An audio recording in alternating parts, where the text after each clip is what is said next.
తాము అధికారంలోకి వస్తే నిజామాబాద్ లో పసుపు బోర్డు ఏర్పాటు చేస్తామన్నారు కేంద్ర మంత్రి రాజ్నాథ్ సింగ్. ఇవాళ ఆయన నిజామాబాద్, మహబూబాబాద్ లో ప్రచారం చేశారు. మరోసారి మోడీ ప్రధాని అయ్యేందుకు అంతా బీజేపీకే ఓటేయాలని కోరారు రాజ్నాథ్ సింగ్.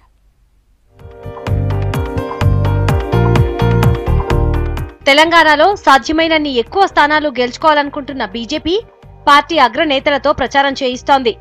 ఇందులో భాగంగానే కేంద్ర హోంమంత్రి రాజ్నాథ్ సింగ్ మహబూబాబాద్ లో జరిగిన ఎన్నికల ప్రచార సభలో పాల్గొన్నారు. ప్రధాని మోడీ హయాంలో దేశం ఎంతో అభివృద్ధి చెందిందన్నారు రాజ్నాథ్. అభివృద్ధి చెందిన టాప్ 10 దేశాల్లో భారత్ 9 నుంచి 6వ స్థానానికి ఎగబాకిందన్నారు.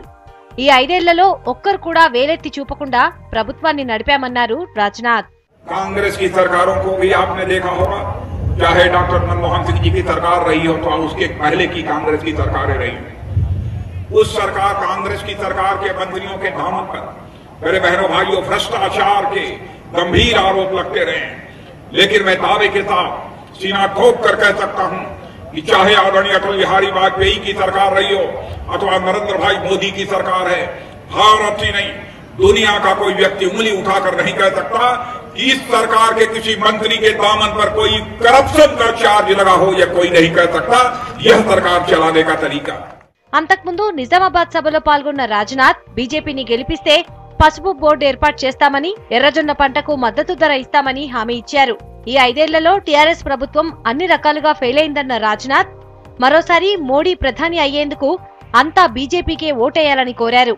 मैं आपको यकीन दिलाता हूं कि आपकी हल्दी को खरीदने के लिए चाहे कोई भी व्यवस्था करनी पड़ेगी हम करेंगे। जरूरत हुई टर्मरिक बोर्ड बनाने की तो हम बोर्ड बनाने में भी पीछे नहीं रहे। हमारी गवर्नमेंट बन गई तो आगे भी जरूरत होगी तो हम इसको बढ़ाएंगे और 2022 आते आते फार्मर्स की इनकम को जस्ट डबल करेंगे। మోడీకి సరితూగే ప్రధాని అభ్యర్థి ఏ పార్టీలో లేరన్నారు బీజేపీ రాష్ట్ర అధ్యక్షుడు లక్ష్మణ్. కేసీఆర్ ఫెడరల్ ఫ్రంట్ కు టెంటే లేదన్నారు. 16 సీట్లు గెలిపిస్తే ఢిల్లీలో చక్రం కాదు కదా, బొంగరం కూడా తిప్పలేరన్నారు లక్ష్మణ్. నిజామాబాద్ లో రైతులు నామినేషన్లు వేయటమే టీఆర్ఎస్ కు తొలి ఓటమి అన్నారు. మళ్ళీ కేసీఆర్ గారు చెప్తా ఉంటారు మాది ఫెడరల్ ఫ్రంట్, అది ఫెడరల్ ఫ్రంట్ ఫ్యామిలీ ఫ్రంట్ మీకు తెలుసు.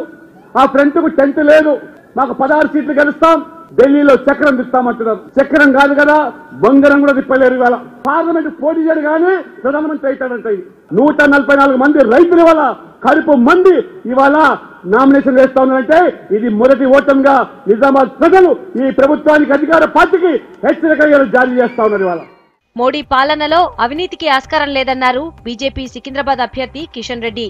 కేంద్రం ఇచ్చిన నిధులకు కేసీఆర్ లెక్కలు చెప్పాలని డిమాండ్ చేశారు. 5 ఏళ్లుగా హైదరాబాద్ లో టీఆర్ఎస్ ఏం చేసిందో చెప్పాలన్నారు. గత 4 సంవత్సరాల 10 నెలలుగా చూశాం. వెనక ముందు కలుపుకొని పార్టీ ఫిరాయింపులతో లెక్కిస్తే 14+1 ఈరోజు టీఆర్ఎస్ లో ఉన్నారు ఎంపీలు. దారుసలాం కు తెలంగాణ భవన్ మారినా, తెలంగాణ భవన్ కు దారుసలాం మారినా ఆశ్చర్యపోవాల్సిన అవసరం లేదు. భారతీయ జనతా పార్టీ పార్లమెంట్ సభ్యులు గెలిచినట్లయితే కేంద్రంలో ఏర్పడేటువంటి ప్రభుత్వంలో తెలంగాణ ప్రజలు కూడా భాగస్వాములు అవుతారు. అగ్రనేతల ప్రచారంలో భాగంగా బీజేపీ జాతీయ అధ్యక్షుడు అమిత్ షా ఈ నెల 4న కరీంనగర్, వరంగల్ జిల్లాల్లో పర్యటించనున్నారు.